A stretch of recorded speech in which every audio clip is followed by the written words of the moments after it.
ನಮಸ್ಕಾರ ಸ್ನೇಹಿತರೆ, ಗೃಹಲಕ್ಷ್ಮಿ ಯೋಜನೆಯ 19-20-21ನೇ ಕಂತಿನಲ್ಲಿ ಭರ್ಜರಿ ಗುಡ್ ನ್ಯೂಸ್ ಅಂತಾನೆ ಹೇಳ್ಬೋದು. ಸೊ ಇದುವರೆಗೂ ಕೂಡ ಕಾಯ್ತಾ ಇರ್ತಕ್ಕಂತಹ ಎಲ್ಲ ಮಹಿಳೆಯರು ಸುಮಾರು 1,28,00,000 ಫಲಾನುಭವಿಗಳಿದ್ರಿ. ಸೊ ಎಲ್ಲರಿಗೂ ಕೂಡ ಸಿಹಿ ಸುದ್ದಿ ಅಂತ ಹೇಳ್ಬೋದು. ಹೌದು ಸ್ನೇಹಿತರೆ, ಇಂದು 13 ಜಿಲ್ಲೆಗಳಿಗೆ ಈ ಗೃಹಲಕ್ಷ್ಮಿ ಯೋಜನೆಯ 19-20-21ನೇ ಕಂತಿನ ಹಣ ಬರ್ತಕ್ಕಂಥದ್ದು. ಅದರಲ್ಲಿ ಮುಖ್ಯವಾಗಿ 19ನೇ ಕಂತಿನ ಹಣ ಸದ್ಯಕ್ಕೆ 2,000 ಆದ್ರೂ ನಿಮ್ಮ ಖಾತೆಗಳಿಗೆ ಬಂದೇ ಬರುತ್ತೆ. ಈ ಒಂದು ಆಶ್ವಾಸನೆಯನ್ನ ಸ್ವತಃ ಲಕ್ಷ್ಮೀ ಹೆಬ್ಬಾಳ್ಕರ್ ಅವರೇ ಕೊಟ್ಟಿರ್ತಕ್ಕಂಥದ್ದು, ಸಿಎಂ ಸಿದ್ದರಾಮಯ್ಯನವರೇ ಕೊಟ್ಟಿರ್ತಕ್ಕಂಥದ್ದು. ಹಾಗಾದ್ರೆ ಬನ್ನಿ ಈ ಒಂದು ಮಾಹಿತಿಯ ಬಗ್ಗೆ ಸಂಕ್ಷಿಪ್ತವಾಗಿ ನಾವು ತಿಳಿದುಕೊಳ್ಳೋಣ. ಆದಷ್ಟು ವಿಡಿಯೋನ ಕೊನೆವರೆಗೂ ವಾಚ್ ಮಾಡಿ ಗೃಹಲಕ್ಷ್ಮಿ ಯೋಜನೆಯಲ್ಲಿ ಆಗ್ತಕ್ಕಂತಹ ಬದಲಾವಣೆಗಳ ಬಗ್ಗೆ ಏನು ನಡೀತಾ ಇದೆ ಎಲ್ಲ ಕೂಡ ಮಾಹಿತಿ ತಿಳಿತಾ ಹೋಗೋಣ. ಚಾನಲ್ಗೆ ಸಬ್ಸ್ಕ್ರೈಬ್ ಮಾಡಲಿಲ್ಲ ಅಂದ್ರೆ ಸಬ್ಸ್ಕ್ರೈಬ್ ಮಾಡ್ಕೊಳ್ಳಿ. ಈಗ ನಾವು ನೇರವಾಗಿ ಟಾಪಿಕ್ಗೆ ಬಂದ್ಬಿಡೋಣ. ವೀಕ್ಷಕರೇ, ಸ್ವತಃ ಲಕ್ಷ್ಮೀ ಹೆಬ್ಬಾಳ್ಕರ್ ಅವರು ಮೊದಲೇ ಹೇಳಿದ್ರು, 2 ವಾರದಕ್ಕಿಂತ ಮುಂಚೆನೇ ಹೇಳಿದ್ರು, ಗೃಹಲಕ್ಷ್ಮಿ ಯೋಜನೆಯ 19ನೇ ಕಂತಿನ ಹಣ ಆಲ್ರೆಡಿ 2,500 ಕೋಟಿ ನಮ್ಮ ಇಲಾಖೆಗೆ ಬಂದಿದೆ ಅಂತ. ಆದರೆ ಬಿಡುಗಡೆ ಮಾಡಿರಲಿಲ್ಲ.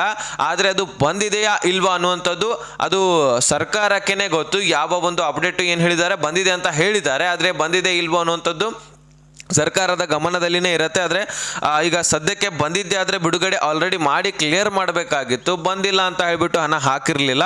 ಸದ್ಯಕ್ಕೆ ಈಗ ಆಲ್ರೆಡಿ ಬೆಳಗಾವಿಯಲ್ಲಿ ನಡೆದಕ್ಕಂತಹ ಅಧಿವೇಶನದಲ್ಲಿ ಒಂದು ಸಭೆಯಲ್ಲಿ ಸ್ವತಃ ಲಕ್ಷ್ಮೀ ಹೆಬ್ಬಾಳ್ಕರ್ ಅವರು ಹಣ ಒಂದು ಬಿಡುಗಡೆ ಮಾಡ್ಕೊಳ್ತಾ ಇದ್ದೀವಿ, ನಿಮ್ಮ ಖಾತೆಗಳಿಗೆ ಹಣ ಜಮಾ ಮಾಡ್ತೀವಿ ಅನ್ನುವಂತಹ ಒಂದು ನಂಬಿಕೆಯನ್ನ ಭರವಸೆಯನ್ನ ಕೊಟ್ಟಿದ್ದಾರೆ.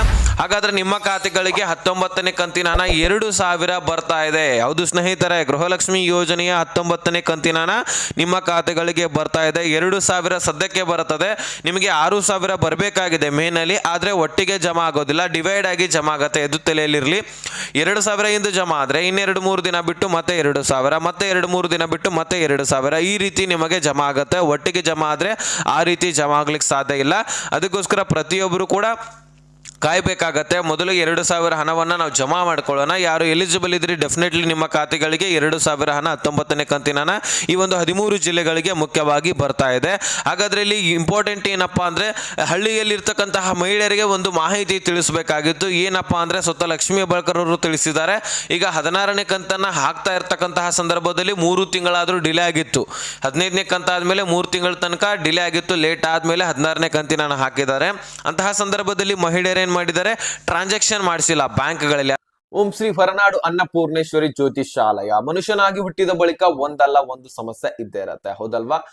ಪ್ರೀತಿಯಲ್ಲಿ ಕಿರಿಕಿರಿ, ಮದುವೆಯ ಸಮಸ್ಯೆ, ಗಂಡ ಹೆಂಡತಿ ನಡುವೆ ಜಗಳ, ಅತ್ತೆ ಸೊಸೆಯ ನಡುವೆ ಜಗಳ, ಅದೇ ರೀತಿಯಾಗಿ ಶತ್ರುವಿನ ವಿನಾಶ, ಇಲ್ಲಿ ಮಹಿಳೆಯರ ಗುಪ್ತ ಸಮಸ್ಯೆಗಳು, ಇಂತಹ ಎಲ್ಲ ಸಮಸ್ಯೆಗಳಿಗೆ ಶಾಶ್ವತ ಪರಿಹಾರವನ್ನ ಗುರುಜಿ ವೇದಾಂತ್ ಶರ್ಮಾ ಅವರು ಕೊಡ್ತಾರೆ. ಸೊ ನಿಮ್ಮ ಜೀವನದಲ್ಲಿ ಕೂಡ ಇದೇ ರೀತಿಯಾದಂತಹ ಸಮಸ್ಯೆಗಳಿದ್ರೆ ಸ್ಕ್ರೀನ್ ಅಲ್ಲಿ ಕಾಣ್ತಕ್ಕಂತಹ ನಂಬರ್ಗೆ ಕರೆ ಮಾಡಿ ಶಾಶ್ವತ ಪರಿಹಾರವನ್ನ ಪಡ್ಕೊಳ್ಬಹುದು. ಅದರಲ್ಲಿ ಹಳ್ಳಿಯಲ್ಲಿರ್ತಕ್ಕಂತಹ ಮಹಿಳೆಯರು ಮುಖ್ಯವಾಗಿ ಅಮೌಂಟ್ ಹಾಕೋದು ತೆಗೆದು ಮಾಡಿರೋದಿಲ್ಲ ಬ್ಯಾಂಕ್ ನಲ್ಲಿ. ಹಾಗಾಗಿ ಆ ಒಂದು ಅಕೌಂಟ್ ಡೆಡ್ ಅಕೌಂಟ್ ಅಂತ ಆಗಿರುತ್ತೆ. ಮೊದಲು ಆ ಒಂದು ಅಕೌಂಟ್ ಅನ್ನ ನೀವು ಚಾಲ್ತಿಗೊಳಿಸಬೇಕಾಗತ್ತಂತ ಹೇಳಿದ್ದಾರೆ. ಹೌದು ಸ್ನೇಹಿತರೆ, ಇದು ನಿಮಗೆ ಅಷ್ಟೇ ಅಲ್ಲ, ಎಲ್ಲ ಮಹಿಳೆಯರಿಗೂ ಕೂಡ ತಿಳಿಸ್ತಾ ಇದ್ದೀನಿ.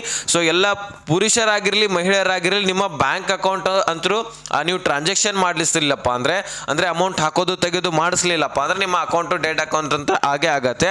ಆದ್ರೆ ಇಲ್ಲಿ ಗೃಹಲಕ್ಷ್ಮಿ ಮಹಿಳೆಯರಿಗೆ ಮಾತ್ರ ಸಿಗ್ತಾ ಇದೆ. ಹಾಗಾಗಿ ಮುಖ್ಯವಾಗಿ ಮಹಿಳೆಯರಿಗೆ ಇಲ್ಲಿ ತಿಳಿಸ್ತಾ ಇರತಕ್ಕಂಥದ್ದು ಲಕ್ಷ್ಮೀ ಹೆಬ್ಬಾಳ್ಕರ್ ಅವರು, ಯಾರು ಬ್ಯಾಂಕ್ ಅಕೌಂಟ್ ಅನ್ನ ಚಾಲ್ತಿಗೊಳಿಸಿಲ್ಲ ಅಥವಾ ಟ್ರಾನ್ಸಾಕ್ಷನ್ ಮಾಡಿಸ್ತಾ ಇಲ್ಲ, ಅವರು ಮುಖ್ಯವಾಗಿ ಟ್ರಾನ್ಸಾಕ್ಷನ್ ಮಾಡಿಸ್ಕೊಳ್ಳಿ. ನಿಮ್ಮ ಖಾತೆಗಳಿಗೆ ಹಣ ಬರಬೇಕಂದ್ರೆ ಟ್ರಾನ್ಸಾಕ್ಷನ್ ಆಗಿರಬೇಕು. ಆಗ ಮಾತ್ರ ನಿಮ್ಮ ಖಾತೆಗಳಿಗೆ ಅಮೌಂಟ್ ಬರಲಿಕ್ಕೆ ಸಾಧ್ಯ. ಆ ಒಂದು ಚಾಲ್ತಿ ಇರ್ತಕ್ಕಂತಹ ಅಕೌಂಟ್ಗಳಿಗೆ ಮಾತ್ರ ಹಣ ಹೋಗ್ತಾ ಇರ್ತದೆ. ನೀವು ಎಲಿಜಿಬಲ್ ಇದ್ದೀರಿ, ಆದರೆ ನಿಮ್ಮ ಅಕೌಂಟು ಚಾಲ್ತಿಗೆ ಇರಲಿಲ್ಲ. ಮುಖ್ಯವಾಗಿ ಎಲಿಜಿಬಲ್ ಇದ್ರೆ ಅಷ್ಟೇ ಅಲ್ಲ, ನಿಮ್ಮ ಅಕೌಂಟ್ಸ್ಗಳು ನಿಮ್ಮ ಡಾಕ್ಯುಮೆಂಟ್ಸ್ಗಳು ಕೂಡ ಕ್ಲಿಯರ್ ಆಗಿರ್ಬೇಕಾಗತ್ತೆ. ನೀವು ಬಡತನರಿದ್ರಿ, ಬಡತನ ರೇಖೆಗಿಂತ ಕೆಳಗಡೆ ಇದ್ರಿ, ಓಕೆ, ಇಲ್ಲ ಅಂತ ಏನಿಲ್ಲ. ಆದರೆ ನೀವು ಎಲಿಜಿಬಲ್ ಇದ್ರೂ ಸಹಿತ ನಿಮ್ಮ ಡಾಕ್ಯುಮೆಂಟ್ಸ್ಗಳು ಕ್ಲಿಯರ್ ಇರಲಿಲ್ಲಪ್ಪ ಅಂದ್ರೆ ನಿಮಗೆ ಹಣ ಬರೋದಿಲ್ಲ. ಮುಖ್ಯವಾಗಿ ಆ ಒಂದು ಅಕೌಂಟ್ಸ್ಗಳನ್ನು ಚಾಲ್ತಿ ಮಾಡಿಸ್ಕೊಂಡು ಬನ್ನಿ. ಒಂದ್ಸಾರಿ ಹೋಗಿ ಅಮೌಂಟ್ ಹಾಕೋದು ತೆಗೆದು ಮಾಡಿದ್ರೆ ನಿಮಗೆ ಡೆಫಿನೆಟ್ಲಿ ನಿಮ್ಮ ಖಾತೆ ಓಪನ್ ಆಗುತ್ತೆ, ಮತ್ತೆ ಗೃಹಲಕ್ಷ್ಮಿ ಹಣ ಜಮಾ ಆಗುತ್ತೆ. ಅದನ್ನು ಮುಖ್ಯವಾಗಿ ಪ್ರತಿಯೊಬ್ಬರು ಮಿಸ್ ಮಾಡದೆ ಮಾಡಿ ಅಂತ ಇಲ್ಲಿ ಸರ್ಕಾರ ತಿಳಿಸ್ತಾ ಇದೆ. ಹಾಗೆ ನಾನು ಕೂಡ ಗೃಹಲಕ್ಷ್ಮಿ ಯೋಜನೆಗೆ ಸಂಬಂಧಪಟ್ಟಂತಹ ಮಾಹಿತಿ ತಿಳಿಸುವಾಗ ಇದ್ರ ಬಗ್ಗೆ ಹೇಳಿರ್ತೀನಿ. ಇನ್ನು ಈ ಒಂದು 13 ಜಿಲ್ಲೆಗಳು ಯಾವಪ್ಪ ಅಂದರೆ ಕಲಬುರಗಿ, ಬೆಳಗಾವಿ, ಬೆಂಗಳೂರು ನಗರ, ಬೆಂಗಳೂರು ಗ್ರಾಮಾಂತರ, ಮೈಸೂರು, ವಿಜಯನಗರ, ಧಾರವಾಡ, ಅದೇ ರೀತಿಯಾಗಿ ಚಿಕ್ಕಬಳ್ಳಾಪುರ, ಅದೇ ರೀತಿಯಾಗಿ ಯಾದಗಿರಿ, ಉತ್ತರ ಕನ್ನಡ, ದಕ್ಷಿಣ ಕನ್ನಡ, ದಾವಣಗೆರೆ, ಉಡುಪಿ, ಇಷ್ಟು ಜಿಲ್ಲೆಗಳಿಗೆ ಹಣ ಬರ್ತಾ ಇದೆ. ಈ ಒಂದು ಜಿಲ್ಲೆಗಳಲ್ಲಿ ನಿಮ್ಮ ಜಿಲ್ಲೆನೂ ಕೂಡ ಆಗಿದ್ರೆ ಜಮಾ ಆಗೇ ಆಗತ್ತೆ. ಇನ್ನು ಉಳಿದಂತಹ ಜಿಲ್ಲೆಗಳು ನೀವು ತಲೆ ಕೆರ್ಕೊಳ್ಬೋದು, ಇಲ್ಲ ನಿಮಗೂ ಕೂಡ 100% ಜಮಾ ಆಗತ್ತೆ. ಒಂದು ವಾರದಲ್ಲಿ 19ನೇ ಕಂತಿನ ಕ್ಲಿಯರ್ ಆಗತ್ತೆ ಅಂತಕ್ಕಂತಹ ಆಶ್ವಾಸನೆಯನ್ನು ಇಲ್ಲಿ ಸರ್ಕಾರ ಕೊಡ್ತಾ ಇದೆ. ಸೊ ನೋಡೋಣ ಕಾಯ್ದು. ಈಗ ಪಿಂಚಣಿ ಹಣ ಕೂಡ ಜಮಾ ಮಾಡಿಲ್ಲ, ಪಿಂಚಣಿ ಜಮಾ ಮಾಡ್ತೇವೆ ಅಂತ ಹೇಳಿದ್ದಾರೆ. ಸದ್ಯಕ್ಕಂತೂ ನಿಮ್ಗೆ ಗೃಹಲಕ್ಷ್ಮಿ 19ನೇ ಕಂತಿನ ಹಣ ಮಾತ್ರ ಬರುತ್ತೆ. ತದನಂತರ 21ನೇ ಕಂತಿನ ಹಣ ಇದೇ ತಿಂಗಳಲ್ಲಿ ಬರ್ತದೆ. ಇಷ್ಟು ನಿಮಗೆ ಇದರ ಬಗ್ಗೆ ಸಂಬಂಧಪಟ್ಟಂತಹ ಮಾಹಿತಿ ಇತ್ತು ತಿಳಿಸಿದ್ದೀನಿ.